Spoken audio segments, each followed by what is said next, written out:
Lamentablemente los portales han actualizado, pero los diarios están con que son 2 los muertos en Venezuela, pero ya lamentablemente la confirmación de que hay una víctima más, ¿no? Y bueno, para conocer un poco más todo esto, para analizar, porque mucho se habla, pero vamos a escuchar a la gente que realmente sabe de esto. Nos atiende Sergio Berenstein, analista político, doctor y magíster en ciencia política de la Universidad de North Carolina en Chapel Hill y licenciado en historia de la Universidad de Buenos Aires. Sergio, buen día, gracias por atendernos.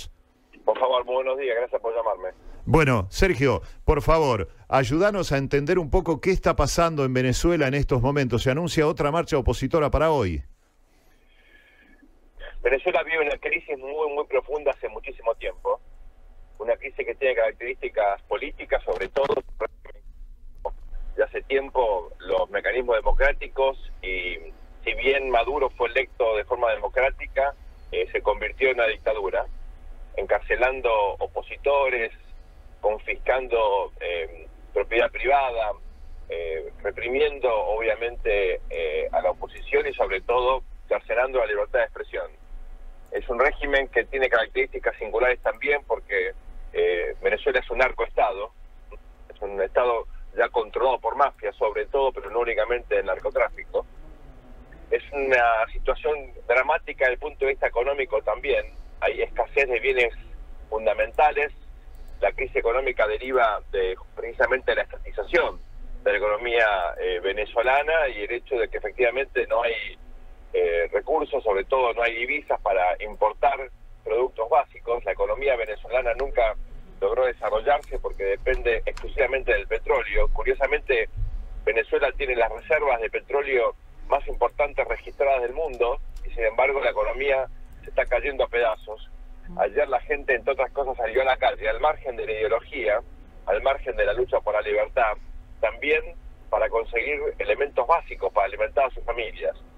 Y hay que decirlo, Venezuela tiene un aislamiento internacional muy profundo, porque mientras el precio del petróleo se mantenía relativamente alto, Venezuela había logrado influir en América Latina, incluyendo a la Argentina, financiando campañas electorales como la de Frente para la Victoria, en el año 2007, ¿se acuerdan? La valija de Antonini Wilson, claro. Financiando una expansión diplomática en países relativamente pequeños, sobre todo en América Central y en el Caribe, lo que la protegía, por ejemplo, en la OEA, comprando votos para evitar que se aplicasen mecanismos como la Carta Democrática, que precisamente es un arreglo, un régimen internacional para evitar que los países abandonen el Estado de Derecho sin someterse a sanciones internacionales.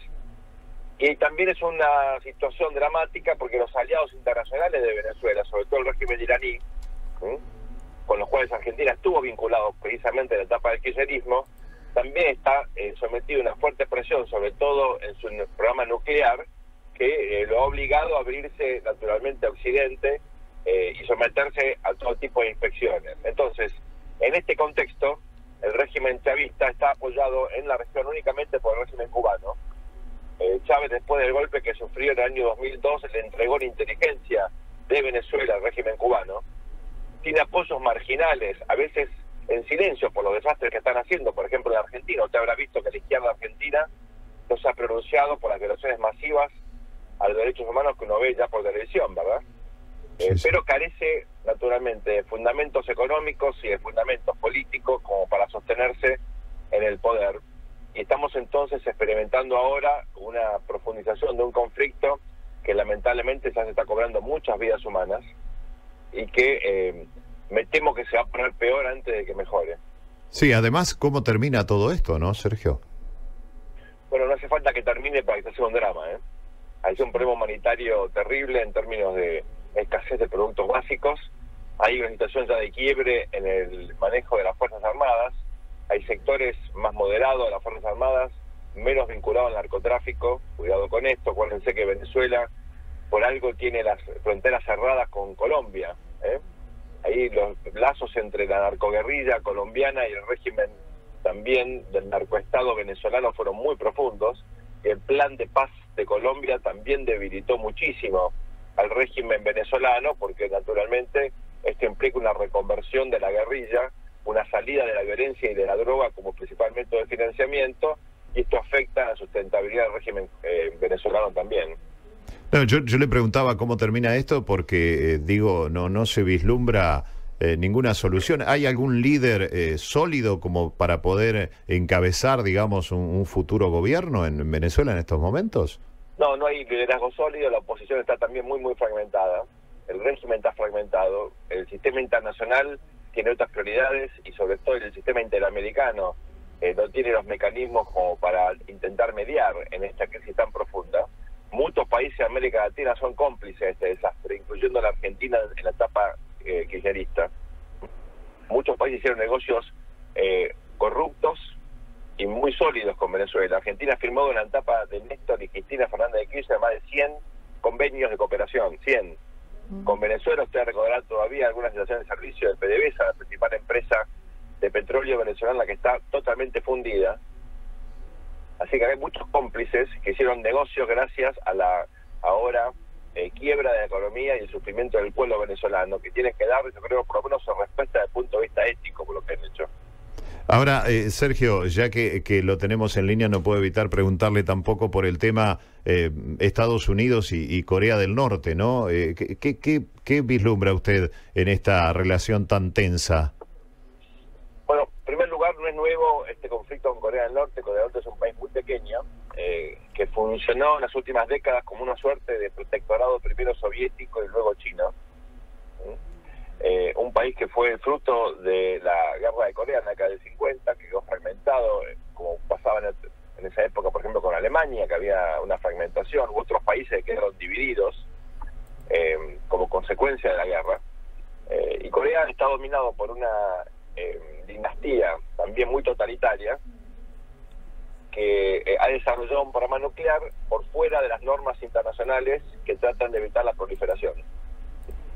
El mundo ha firmado un conjunto, el sistema internacional, un conjunto de tratados, de arreglos internacionales para evitar que haya una proliferación de armas nucleares que pongan en riesgo el equilibrio muy inestable que siempre ha existido, dado el desarrollo nuclear fruto de la Guerra Fría. Entonces, hay dos países que han desarrollado potencias misilísticas, digamos, capacidad misilística y sobre todo tecnología nuclear, que nunca se han sometido a los controles. Uno es Irán y el otro es Corea del Norte.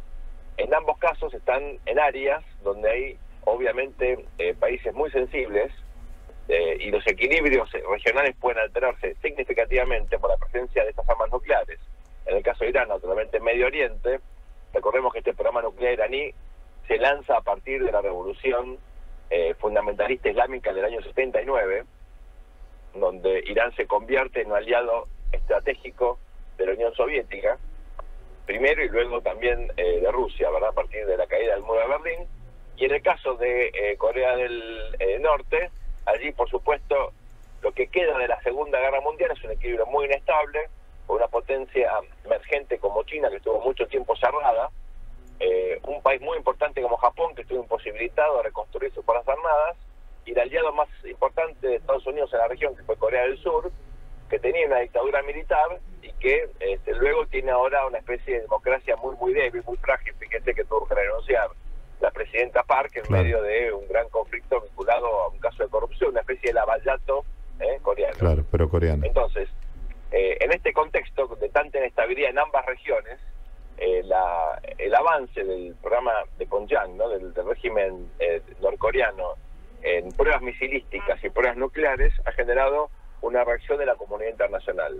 Esto no es nuevo, pero claro, estas reacciones no habían tenido hasta ahora un impacto evidente, positivo, y ni bien asumió el presidente Trump, se modificó absolutamente, muy contundentemente, la tolerancia o la postura de Estados Unidos frente a los desafíos de baja intensidad o de mediana intensidad que existían por parte del régimen coreano y otros países. Claro. Esto explica, por ejemplo, el bombardeo a Yemen, también los misiles a Siria por la utilización del gas sarín, o sea, armas químicas, sí, que también están prohibidas, una bomba muy poderosa, que la semana pasada se hizo famosa, ¿no? La Moab, la madre de todas las bombas, en una zona muy complicada de Afganistán, en la lucha contra ISIS, pero fundamentalmente esto implicó señales muy importantes del nuevo presidente norteamericano, en el sentido que no iba a tolerar esta clase de desafíos por parte de países que indudablemente no respetaban, no estaban dispuestos a respetar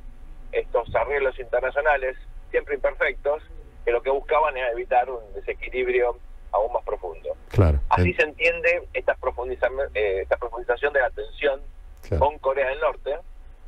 El cambio de postura de Estados Unidos, por sobre todo, claro. Con Estados Unidos no solamente, en general con Occidente, con China jugando un rol de moderación imperfecto. Se suponía que los chinos iban a poder contener al régimen de Pyongyang, esto no está pasando.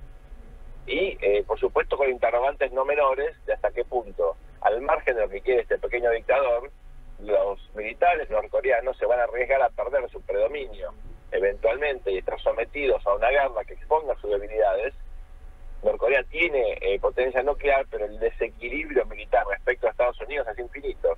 Claro, claro. Así que hay que ver cómo esto puede desenvolverse. Tengan ustedes en cuenta que una cosa es una guerra con infantería, controlando el territorio, como ocurrió en Vietnam, en Corea, o más recientemente en Afganistán o en Irak.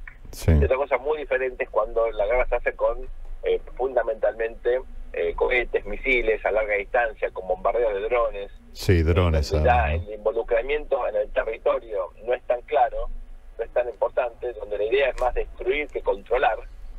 Y allí las diferencias tecnológicas y militares desde el punto de vista económico son mucho más significativas. Ese es el gran, digamos, la capacidad de amenaza que sigue caracterizando la actual situación, fundamentalmente para disuadir una actitud de desenfado, de desconocimiento del sistema internacional por parte de Norcorea. Sergio, es apasionante escuchar, además tan bien explicado. Te agradecemos que nos hayas atendido y bueno, te deseamos que tengas una buena jornada. Gracias, buen día, gracias por llamarme. Hasta luego. Sergio Berenstein, analista político. Uno se quedaría horas y horas porque aprende, ¿no? Un poco de geografía, de geopolítica, más allá de lo que opina también dentro del contexto de lo que va diciendo Berenstein, ¿no? Pero indudablemente que es una persona preparada y lo que queríamos es eso, ¿no? Un analista realmente que supiera de qué está hablando. Sergio Berenstein, doctor y magíster en ciencia política de la Universidad de North Carolina en Chapel Hill y licenciado en historia de la Universidad de Buenos Aires, pasó por La Tecla en Vivo explicando un poco el tema Venezuela en primer lugar y en segundo esta tensión que, por lo que nos marcaba él, no es nueva, sino que lo que cambió es la postura de Estados Unidos, ¿no? Respecto de Corea del Norte.